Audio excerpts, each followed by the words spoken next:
नमस्कार मित्रांनो, स्वागत आहे तुमचं क्रेझी आयस यूट्यूब चॅनलमध्ये. तर हा व्हिडिओ आहे पार्ट 2, ज्याच्यामध्ये आपण जीएसचे सर्व प्रश्न ज्यांच्यावरती ऑब्जेक्शन्स घेणे गरजेचे आहे ते डिस्कस करणार आहोत व त्यांची अचूक उत्तरे ते सुद्धा बघणार आहोत. आता पार्ट 1 जो व्हिडिओ होता त्याच्यामध्ये आपण सगळे सीसॅटचे प्रश्न डिस्कस केले ज्यांच्यावरती ऑब्जेक्शन्स घेणे गरजेचे आहे. तर चला सुरू करूया हा व्हिडिओ. पण व्हिडिओ सुरू करण्याच्या अगोदर प्लीज सबस्क्राईब करा माझ्या चॅनलला आणि हा व्हिडिओ लाईक आणि शेअर करायला सुद्धा विसरू नका. आता हा आहे पहिला प्रश्न. या प्रश्नामध्ये आपल्याला काही इव्हेंट्स दिलेले आहेत आणि त्यांना आपण क्रोनॉलॉजिकल ऑर्डरमध्ये म्हणजे सिक्वेन्समध्ये अरेंज करणार आहोत. तर सर्वात पहिला जो इव्हेंट झाला होता तो आहे पाकिस्तान रिझोल्युशन. आता पाकिस्तान रिझोल्युशन जे आहे त्याला लाहोर रिझोल्युशन सुद्धा म्हणतात आणि हा झाला होता मार्च 1940 मध्ये. त्याच्यानंतर जो इव्हेंट झाला होता तो होता राजाजी फॉर्म्युला. आता राजाजी फॉर्म्युला म्हणजेच सी राजगोपालाचारी CR म्हणजेच ह्यांनी राजाजी फॉर्म्युला दिला होता. तर डेडलॉक जे झालं होतं काँग्रेसमध्ये, इंडियन नॅशनल काँग्रेसमध्ये आणि ऑल इंडिया मुस्लिम लीगमध्ये, ते सोडवण्याकरता सी राजगोपालाचारी यांनी राजाजी फॉर्म्युला दिला होता 1944 मध्ये. आणि हाच फॉर्म्युला नंतरनं काँग्रेसने रिजेक्ट केला होता 1944 मध्येच. आता त्याच्यानंतरनं 1945 मध्ये शिमला कॉन्फरन्स हे झालं होतं. तर आपण जर अचूक उत्तर बघितलं तर सिक्वेन्स या इव्हेंट्सचा असा होतो, पहिले A, त्याच्यानंतरनं C, मग B आणि D. पण जर आपण ऑप्शन्स बघितले तर ह्यापैकी एकही ऑप्शन्स हा असा नाहीये, त्यामुळे हा प्रश्न थोडक्यात रद्द होणार आहे.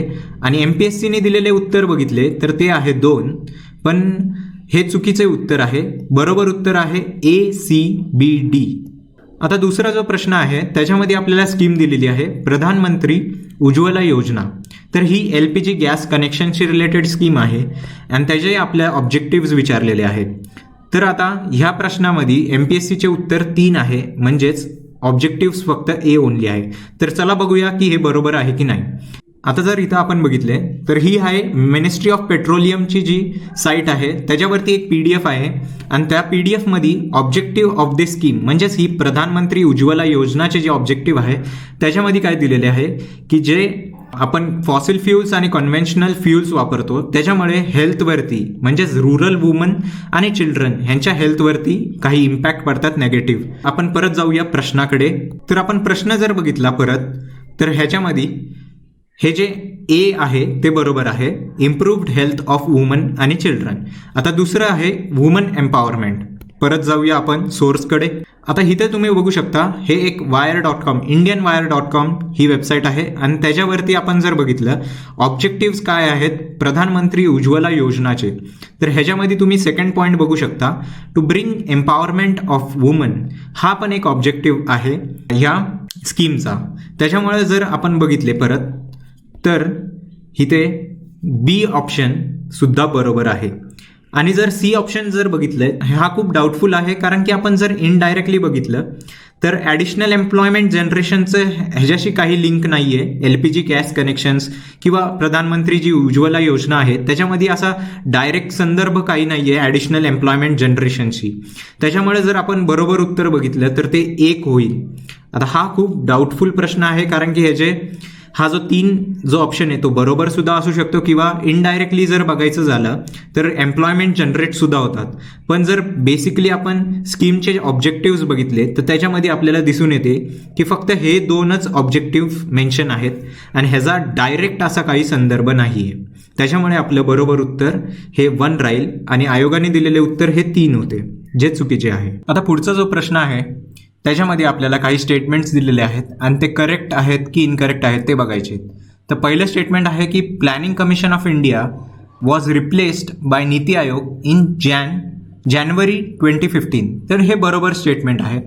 पण जे दुसरं स्टेटमेंट आहे त्याच्यामध्ये मुलांना डाऊट्स आहेत. ते आहे की नॉर्मेटिव्ह प्लॅनिंग जे आहे is a guiding principle of NITI Aayog. मी नीती आयोगचं पूर्णपणे डॉक्युमेंट्स चेक केले पण त्याच्यामध्ये कुठेही नॉर्मेटिव्ह प्लॅनिंग हा शब्द आला नाहीये. तर हे सगळे आहेत नीती आयोगचे गायडिंग प्रिन्सिपल्स.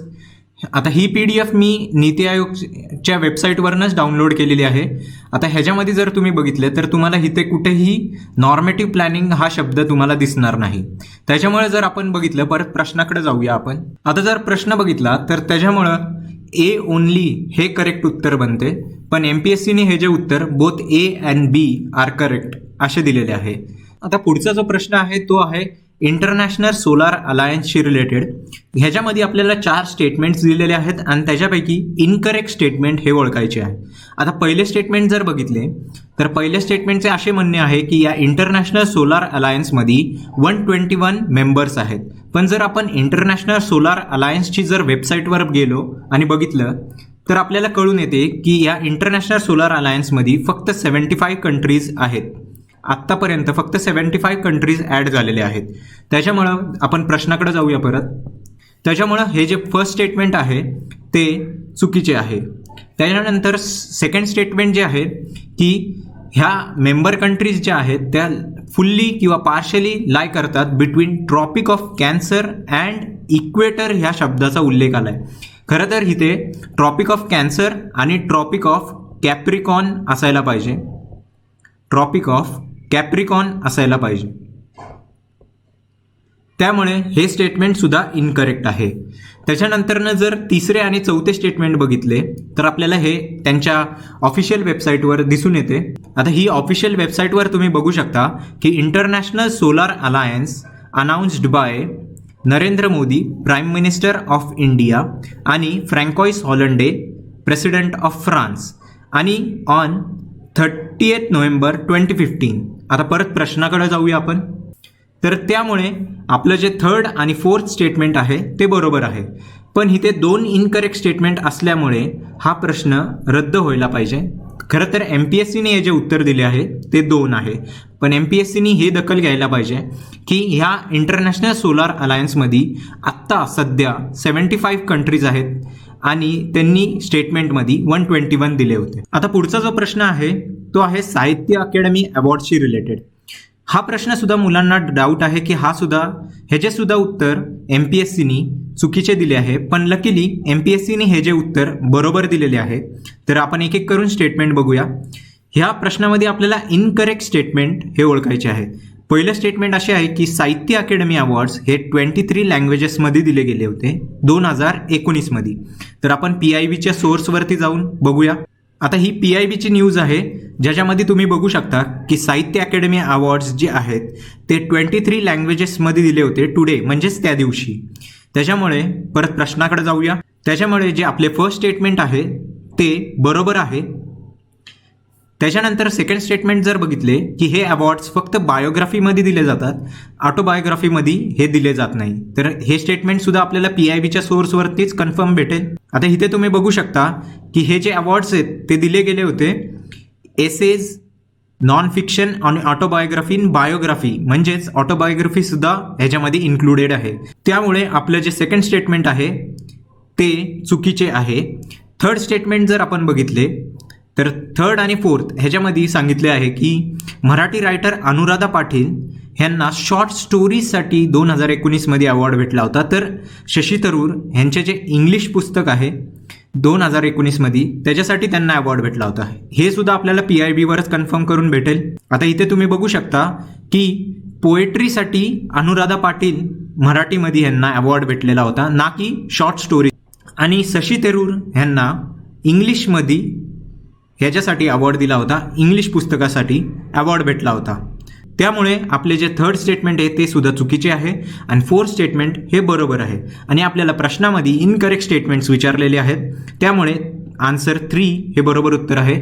आणि आयोगाने सुद्धा हे जे उत्तर 3च दिलेले आहे. आता पुढचा प्रश्न ज्याच्यामध्ये ऑब्जेक्शन्स घेणे गरजेचं आहे तो आहे हॅबिटॅट डिस्ट्रक्शनशी रिलेटेड. तर ह्या प्रश्नामध्ये आपल्याला कुठल्या अशा ॲक्टिव्हिटीज आहेत ज्यांच्यामुळं हॅबिटॅट डिस्ट्रक्शन होतं ते सांगायचे आहे.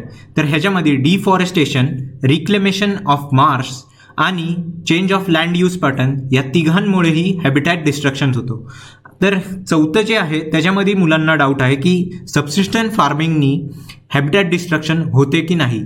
तर खरं तर सबसिस्टंट फार्मिंगनी सुद्धा हॅबिटॅट डिस्ट्रक्शन हे होते.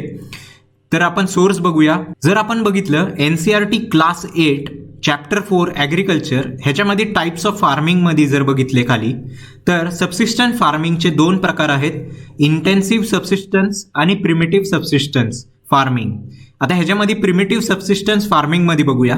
आता जर आपण बघितले इथे तर सबसिस्टन्स फार्मिंगचाच एक प्रकार आहे प्रिमिटिव्ह सबसिस्टन्स ॲग्रिकल्चर म्हणजेच फार्मिंग, आणि त्याच्याच मध्ये एक सबटाईप आहे शिफ्टिंग कल्टिवेशन. शिफ्टिंग कल्टिवेशन किंवा याला झूम कल्टिवेशन सुद्धा म्हणलं जातं किंवा स्लॅश अँड बर्न ॲग्रिकल्चर.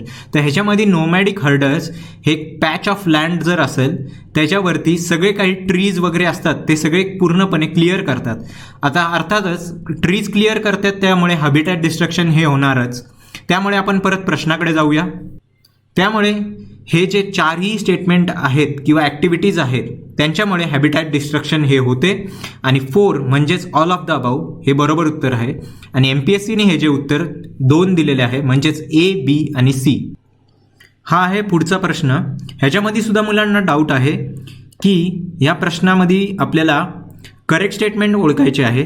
ह्याच्यामध्ये 2 स्टेटमेंट दिलेले आहेत. पहिल्या स्टेटमेंटमध्ये सांगितलं आहे की HDI म्हणजेच ह्युमन डेव्हलपमेंट इंडेक्स जे आहे ते कॉम्पोजिट इंडेक्स आहे हेल्थ, एज्युकेशन आणि स्टँडर्ड ऑफ लिव्हिंगचा. तर हे बरोबर स्टेटमेंट आहे. दुसरं जे आहे स्टेटमेंट ते आहे की जे स्टँडर्ड ऑफ लिव्हिंग आहे त्याच्यामध्ये आपण GDP पर कॅपिटानी आपण ते मेजर करतो, पण हे रॉंग स्टेटमेंट आहे. याच्याऐवजी GDP पर कॅपिटा ऐवजी आपण GNI पर कॅपिटा ह्याच्याद्वारे आपण स्टँडर्ड ऑफ लिव्हिंग जे इंडिकेटर आहे ते मेजर करतो.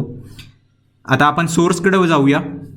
आता जर ही इमेज आपण बघितली तर ही मी युनायटेड नेशन डेव्हलपमेंट प्रोग्राम जी हे ह्युमन डेव्हलपमेंट इंडेक्स जे बनवते त्यांच्याच वेबसाईटवरनं ही इमेज घेतलेली आहे. तर आपण बघू शकता इथं हेल्थ, नॉलेज म्हणजेच एज्युकेशन आणि स्टँडर्ड ऑफ लिव्हिंग हे 3 इंडिकेटर्स आहेत. आणि आपण जर स्टँडर्ड ऑफ लिव्हिंगमध्ये बघितलं तर GNI पर कॅपिटा हे वापरलं जातं स्टँडर्ड ऑफ लिव्हिंग मेजर करण्याकरिता. तर आपण परत प्रश्नाकडे जाऊया. त्यामुळे आपले जे बरोबर उत्तर आहे ते आहे 1, आणि MPSCनी लकीली हा सुद्धा प्रश्न बरोबर दिलेला आहे. तर आत्ता आपण जे प्रश्न डिस्कस केलेत म्हणजे ज्यांच्यावरती ऑब्जेक्शन्स घेणे गरजेचे आहे ते 2 मिनिटांमध्ये आपण समराईज करूया. तर ह्या कॉलममध्ये मी अजून एक रो ॲड केली आहे, ती म्हणजे मार्क्स ॲडेडची. तर ह्याचा अर्थ असा आहे, सपोज जर तुमचा एक प्रश्न रद्द होत असेल आणि आत्ताच्या फर्स्ट आन्सर कीनुसार जर तुम्ही त्याचे उत्तर बरोबर दिले असेल आणि तो प्रश्न पुढे रद्द झाला तर तुम्हाला त्याचे 0 मार्क्स मिळतील. आणि जर तुम्ही आत्ताच्या आन्सर कीनुसार त्या प्रश्नाचे तुम्ही चुकीचे उत्तर दिले असेल तर तुमचे नेगेटिव्ह मार्क्स अजिबात होणार नाही, म्हणजेच तुमच्या आत्ताच्या स्कोअरमध्ये +0.5 मार्क्स हे ॲड होतील. दुसरे काही प्रश्न असे आहेत ज्यांच्या आयोगाने उत्तर चेंज केले पाहिजे आणि बरोबर उत्तर आपण डिस्कस केले आहेत, त्याच्यामध्ये तुमचे +2.5 मार्क्स हे ॲड होतील. आणि काही प्रश्न असे आहेत जिथं मुलांना डाऊट आहे पण आयोगाने त्याचे बरोबर उत्तर दिले आहे, तिथे तुमचे 0 मार्क्स ॲड होतील. तर आपण एक एक करून प्रश्न बघूया. फर्स्ट जो प्रश्न आहे तो आहे पाकिस्तान रिझोल्युशनशी रिलेटेड. तर हा प्रश्न नक्कीच कॅन्सल व्हायला पाहिजे. आपण त्याचे बरोबर उत्तर सुद्धा बघितलेले आहे. सेकंड प्रश्न आहे प्रधानमंत्री उज्ज्वला योजनामध्ये. त्याच्यामध्ये आपण बघितले की त्याचे बरोबर उत्तर काय आहे, त्याच्यामुळे ह्या प्रश्नाचे जे उत्तर आहे ते आयोगाने नक्कीच चेंज केले पाहिजे. तिसरा जो प्रश्न आहे तो आहे नीती आयोगशी रिलेटेड.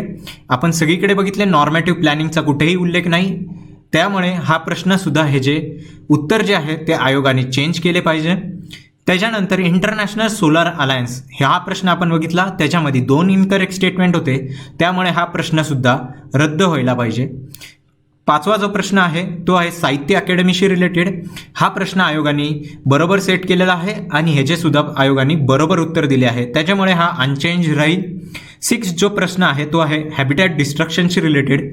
या प्रश्नाचे सुद्धा उत्तर आयोगाने हे चेंज केले पाहिजे. आणि HDI म्हणजेच ह्युमन डेव्हलपमेंट इंडेक्स ह्याचे सुद्धा आपण बघितले की आन्सर आयोगाने बरोबर दिलेले आहे. तर ह्यानुसार जर आपण बघितले तर टोटल मार्क्स हे तुमचे, जर तुम्ही हे 3ही प्रश्न बरोबर उत्तर आपण जे बघितले तेच तुम्ही दिले असाल तर तुमचे +7.5 मार्क्स हे टोटल स्कोअरमध्ये ॲड होऊ शकतात. तर या व्हिडिओमध्ये आपण बघितले GSचे सर्व प्रश्न ज्यांच्यावरती ऑब्जेक्शन्स घेणे खूप गरजेचे आहे आणि त्यांना आपण एक एक करून डिस्कस केले विथ रिलायबल गव्हर्नमेंट सोर्सेसकडून इन्फॉर्मेशन काढून आणि ते आपण बरोबर उत्तर काय आहे ते सुद्धा बघितलेले आहे या व्हिडिओमध्ये. जर व्हिडिओ हा तुम्हाला आवडला असेल तर प्लीज लाईक अँड शेअर करा आणि सबस्क्राईब करा आमच्या चॅनलला